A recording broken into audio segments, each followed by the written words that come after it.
कांग्रेस है तो మన ముఖ్యమంత్రి గారు ఏమన్నారో ఒక్కసారి వినండి. कांग्रेस है तो आपकी इज्जत है, जब कांग्रेस नहीं है अब कुछ नहीं है। కాంగ్రెస్ ఉంటేనే తుర్కోలు ఉన్నారంట, కాంగ్రెస్ ఉంటేనే తుర్కోలకి సురక్షితంగా ఉన్నారంట, కాంగ్రెస్ ఉంటేనే తుర్కోలకి ఇజ్జత్ ఉందంట. ఇంకొక నమూనాగాడు ఉన్నాడు, వాడేమన్నాడో ఒక్కసారి మళ్ళీ వినండి.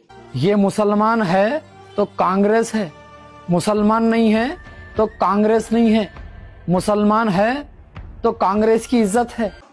ఈ నమూనాగాడు ఏమంటున్నాడు, తుర్కోలు ఉన్నారు కాబట్టే కాంగ్రెస్ ఉంది, తుర్కోలు ఉన్నారు కాబట్టే కాంగ్రెస్ కి ఇజ్జత్ ఉంది, తుర్కోలు ఉన్నారు కాబట్టే కాంగ్రెస్ గెలుస్తుంది అంట. ఈ నమూనాగాడు చెప్పింది మాత్రం 100% కరెక్ట్. తుర్కోలు ఉన్నారు కాబట్టే కాంగ్రెస్ ఆడాడనన్నా గెలుస్తుంది, దానికి కారణం ఈ తుర్కోలే.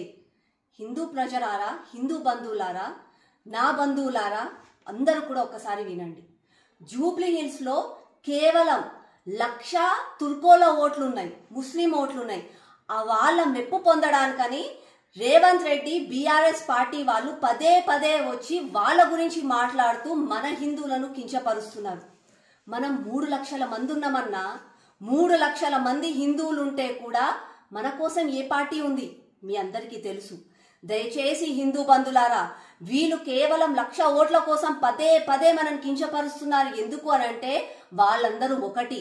అదే మనం 3 లక్షల ఓట్లన్నా అందరం విభజించిపోతాం కదన్నా, అందరం ఏ ఊరికి ఆ ఊరు అన్నట్టు మాట్లాడుకుంటూ పోతాం, అంతేకాని మనం ఎప్పుడు ఒకటిగా ఉండం. కాబట్టి అదే ధైర్యంగా వీళ్ళు ఇట్లాంటి పిచ్చి పిచ్చి మాటలు మాట్లాడుతున్నారు. హిందూ బంధువులారా, ఇప్పటికన్నా మేలుకోండి, ఈ బీఆర్ఎస్ కి కాంగ్రెస్ కి బుద్ధి చెప్పండి.